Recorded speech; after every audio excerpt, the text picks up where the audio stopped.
박민규 작가님 이야기로 넘어가 볼까 합니다. 네.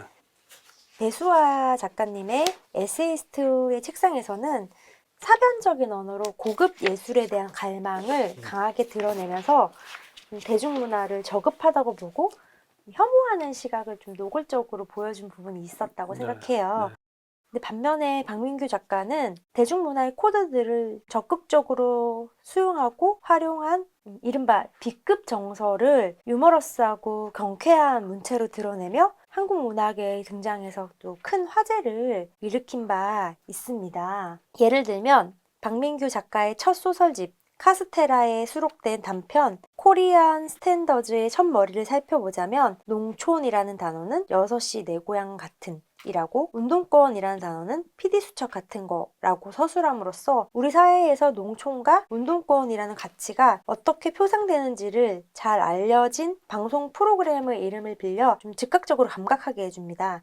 이를 두고 평단에서는 이제 잡종성이라고 칭하기도 하셨지요. 오늘 이 자리에서는 박민규 작가의 문학적 역량이 좀 더 노련하게 담긴 박민규의 장편 소설 이야기를 중점적으로 나눠보도록 하겠습니다. 중간에 질문을 좀 하면은 소위 그 B급 정서란 말을 네. 내가 모르는 건 아니지만은 그게 이제 A급 정서하고 B급 정서 어떻게 구별이 되는 거예요? 대중문화에서나 어떤 좀 지배적인 문화에서 그래도 A급은 좀 더 고급한 것을 여겨지기도 하고 한편으로 좀 더 대중적인 으로 여겨지는데 B급은 좀 더 마이너한 것 그리고 소위 말해서 좀 약간 혐오스럽다거나 약간 더티한 것까지도 약간 B급으로 보더라고요. 네, 네, 네.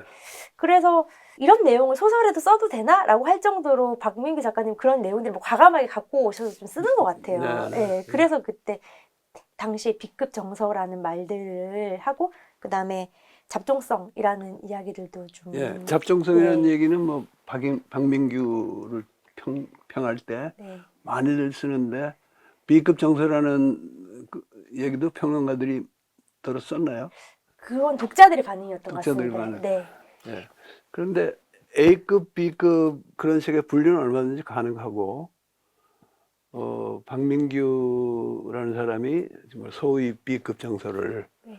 에 대해서 아무런 부담을 안 느끼고 쓰는 건 사실인데 그것도 이제 사람마다 그 태도 어떤 태도를 하느냐 그게 좀 다른 것 같아요. A급 예술을 말하면 죽은 왕녀를 위한 팝밴드는 라벨이 작곡한 그야말로 클래식 음악이잖아요. 네.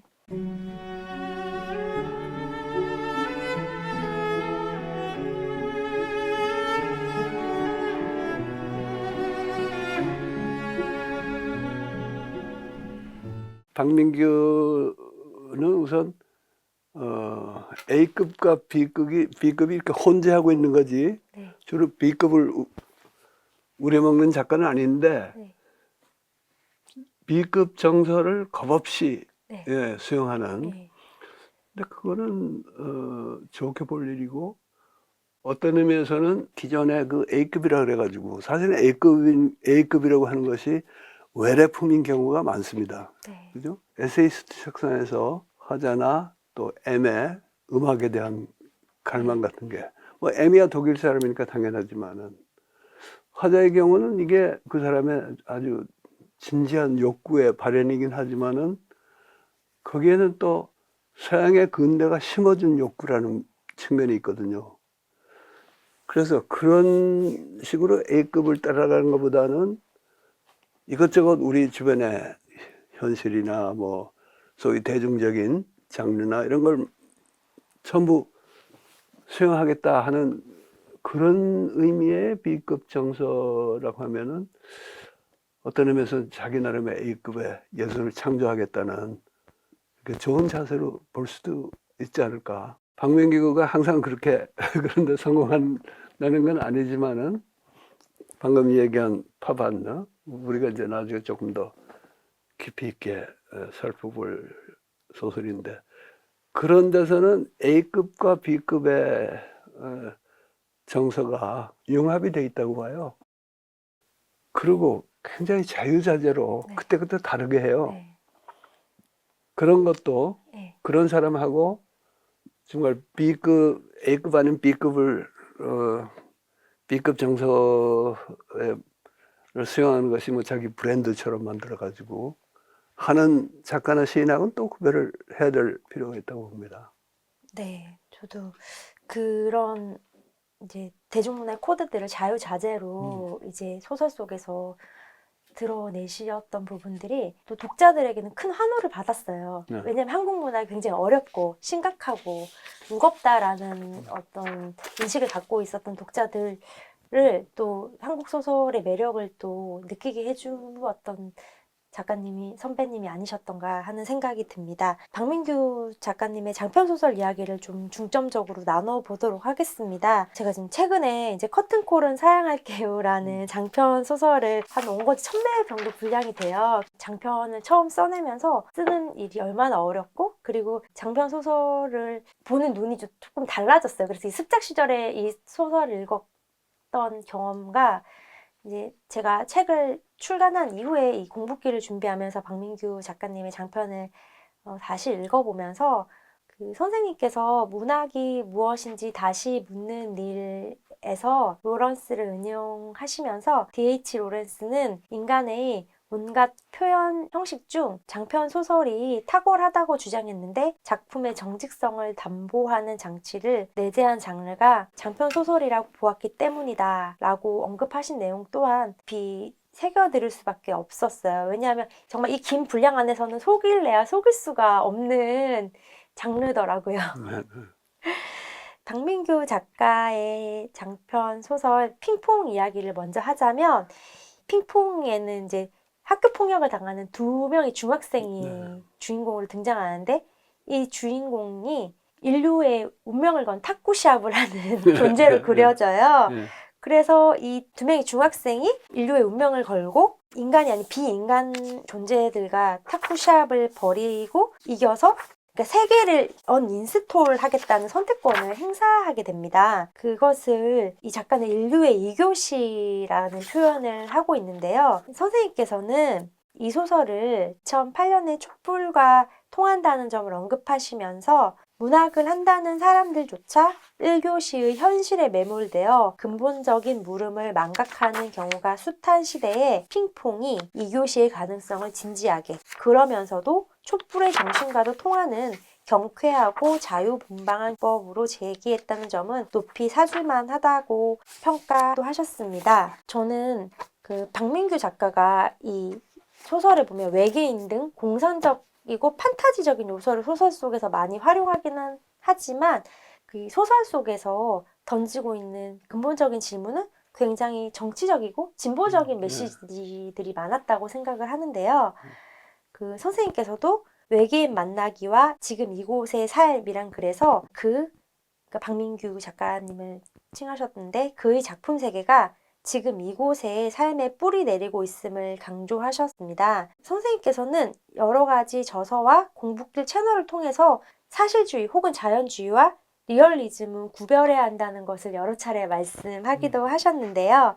이런 관점에서 본다면 비현실적인 설정들이 많은 핑퐁과 같은 작품은 엄격하게 말하자면 사실주의적 기율에는 어긋나지만 그래도 뛰어난 리얼리즘에 해당한다고 볼 수 있을까요? 아니면 리얼리즘 독법으로 읽어내야 하는 작품이다 라는 표현이 좀 더 정확할까요? 한번 선생님께 말씀 드려보고 싶어요. 나는 요즘 리얼리즘이라는 말을 쓸 때 굉장히 좀 망설여져요. 왜냐면 워낙 사람마다 다르게 이해를 하고 그 말 꺼냈다가 쓸데없는 논란에 휘말리고, 그러지 않아도 뭐 장비적 독법이 이런 거다, 뭐 리얼리즘론이 이런 거다 하고 오히려 그쪽에서 이렇게 틀을 꽉 짜놓은 사람들이 많은데 거기에 말로 들어가는 것 같기도 해서 잘 안 쓰는데, 우선 그 사실주의라는 거는 그 좀 좁은 의미의 사실주의라는 거는 근대에 와서 이제 제대로 정착됐다 그럴까? 그런 그 과학 정신, 실증의 정신, 그리고 주의를 붙인다면 실증주의, 과학주의하고 이렇게 통해요. 그러니까 그것은 어떤 경우에는 참 꼭 필요하고 유용하지만은 소설가가 그게 얽매이면 안 되잖아요. 이제 그런 의미에서 그런 좁은 의미의 사실주의 또는 자연주의라고도 하는데, 그게 정도는 아니다 하는 게 이제 거듭된 주장이지만은 동시에 나는 리얼리즘 얘기하면서 사실주의적 재현을 너무 우습게 보는 것, 이것도 문제라는 얘기를 동시에 하잖아요. 그게 이제 어떤 경우에는 이제 소설이 아니고 루포라든가 수기 아니면 신문 기사 이런 거 쓰는 사람이 권력이나 지금 사회가 덮어버리려고 하는 진실, 사실을 캐내는 것 자체가 얼마나 중요한 일입니까?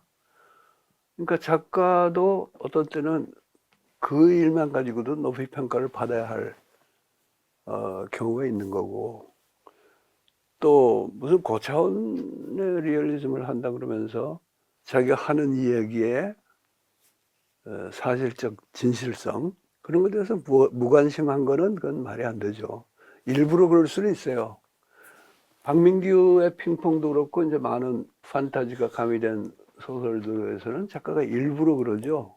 박민규는 좀 특이한 게 있어요. 그러니까 하나는 그 판타지를 쓰는 방식이랄까 방법이 있는 문제인데 어떤 때는 가령 그가 이제 공상과학 소설 같은 걸 많이 썼잖아요. 그럴 때는 공상과학 소설이라는 장르에 굉장히 충실하게 그 장르의 문법에 충실하게 쓴 경우도 있고 핑퐁은 보면 그 설정부터 굉장히 공상적이잖아요. 무슨 저 넓은 들판에 탁구대가 하나 놓여 있었고 그 다음에 거기서 뭐 탁구 시합을 해가지고 이긴 쪽이 인류의 운명에 대해서 어떤 선택권을 갖는다든가 그거 자체는 환상적인 설정인데 이 소설에서는 박민규가 아니 뭐 아니면 말고 하는 태도가 있어요. 탁구대가 있었다 그래 놓고 그냥 그랬다.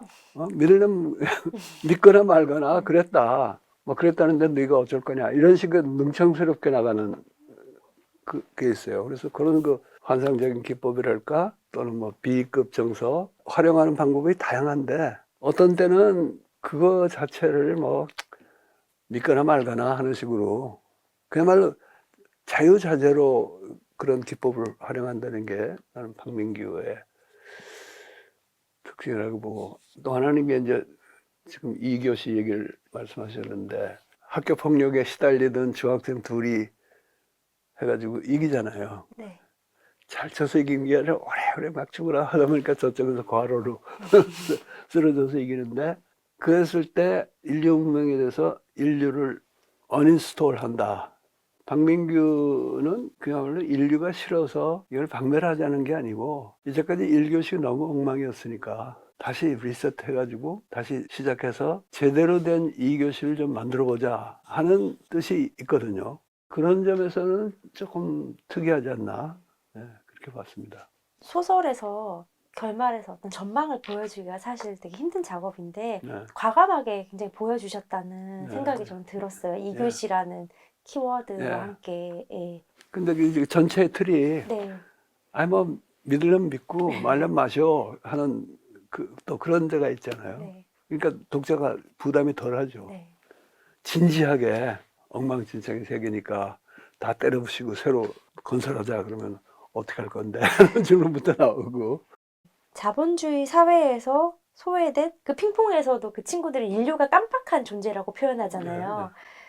그 외에도 이제 소외된 존재들, 소위 루저들은 박민규 작가님의 소설에서 가장 주요하게 다뤄지는 인물이기도 합니다. 그의 2009년작 죽은 왕녀를 위한 파반느 이야기를 지금부터 좀 해볼까 하는데요. 이 소설은 소비 자본주의 사회의 최정점에 해당하는 공간인 백화점, 그리고 그 백화점의 지하 주차장에서 일하는 비정규직 청년들이 중심이 되는 이야기입니다. 비정규직 신분보다 더 중요하게 다뤄지는 것은 이들의 외모인데요. 배우인 아버지를 닮아 잘생긴 19살의 청년 나는 아르바이트로 일하게 된 백화점에서 세기를 대표하는 추녀라 할 만큼 못생긴 그녀와 그리고 요한이라는 형이라는 인물과 가깝게 지내게 됩니다. 이 소설은 못생기고 가난한 그녀가 외모 때문에 어떤 고통을 겪으며 살아가야 하는지를 핍진하게 보여주는 한편 나라는 주인공이 그녀와 사랑에 빠지는 과정을 설득력 있고 아름답게 그려냅니다. 이 소설을 통속적 연애 소설의 틀에 가두거나 외모주의, 지상주의 사회에 대한 비판이라고만 읽는 것은 좀 이 작품을 저는 단순하게 만들 우려가 있고 일방향만을 추구하는 사회에 대한 비판에 좀 주목하면서 좀 더 다층적으로 읽는 것이 마땅하다는 생각을 하기도 했는데요. 이 소설의 전체적인 메시지를 조금 요약해 보자면 평범한 99% 인간들이 스스로의 부끄러움으로 다른 평범한 사람들을 밟고 동시에 1%의 인간들을 부러워하며 달려나가는 사회 체제에 대한 전복적인 질문이 담겨 있는 소설이라고 생각을 합니다. 선생님께서도 이 작품을 두고 우리 시대의 한국 문학의 활력과 빈곤이라는 글에서 박민규가 그의 소설들을 통해 일관되게 표출해온 보저한 반체제적 사고를 한 걸음 더 밀고 나간 것이다 라고 짧게 언급하기도 하셨습니다. 그리고 같은 글에서 파반느가 박민규 작가가 더욱 원숙한 경제에 이른 걸작이라고도 평가하셨는데 저는 걸작이라는 이 표현이 좀 굉장히 크게 느껴졌어요. 네. 그래서 이 작품의 어떤 부분에서 걸작의 면모를 느끼셨는지 좀 더 구체적으로 듣고 싶습니다. 2000년대 한국 문학의 네. 활력과 빈곤 네. 이런 글을 쓰면서 그건 뭐 일종의 이렇게 단평 형태로 썼죠. 네, 단상 네, 형태로. 네, 제일 비중을 두고 다룬 장편 소설이 하나가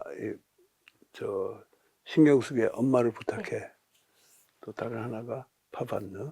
좀 이렇게 지금 시점에서 내가 판단해 보면은 신경숙은 엄마를 부탁해보다 신경숙 문학 세계에는 네, 더 나은 소설이 있는데 네, 박민규 소설 중에서는 이 죽은 왕녀를 위한 파반느만한 작품이 없지 않나. 이게 그의 최고 걸작이고 이 작품만 가지고 보면은 뭐 신경숙이든 누구 다른 황석영이든 누구하고도 견줄 만한 그런 작가라고 생각을 해요. 박민규 작가가 좀 사실주의에 가까운 소설을 쓰기도 하고 또 SF 계열의 작품을 쓰기도 하고 굳이 분류한다면 파반느는 오히려 사실주의적인 요소가 더 많죠. 그러나 이게 언제나 사실주의 소설이라고 보기는 어렵고 그런데 나는 박민규 작가가 단편이 아닌 장편을 통해서 우리 시대의 현실 문제를 더 이렇게 정면으로 되들면서 동시에 그가 가진 재기발랄하고 자유분방한